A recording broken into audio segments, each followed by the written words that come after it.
way up will be Nagan. は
でありがとうございました。長野に到着をいたします。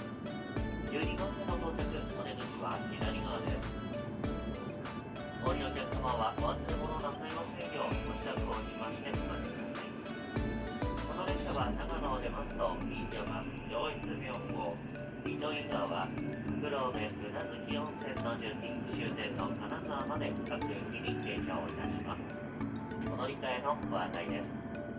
篠ノ井線普通列車の松本行きは5番線から8時18分。特急信濃6号名古屋行きは6番線から9時ちょうどの発車です。飯山線普通列車ともに野沢温泉行きは4番線から8時35分です。信濃鉄道線八代戸倉方面普通列車の小諸行き2番線から8時22分。北信濃線妙高高原行きは7番線8時13分の発車です。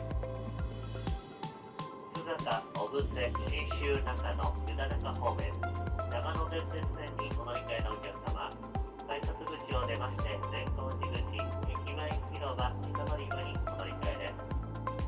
また大橋白馬方面特急バスをご利用のお客様は東口のバス乗り場へお進みください。ご乗車ありがとうございました。長野に到着です。車内にお忘れ物なさいませんよう、棚の上、座席周りなど今一度お確かめの上お降りください。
北陸新幹線の旅パート2は、ここまでになります。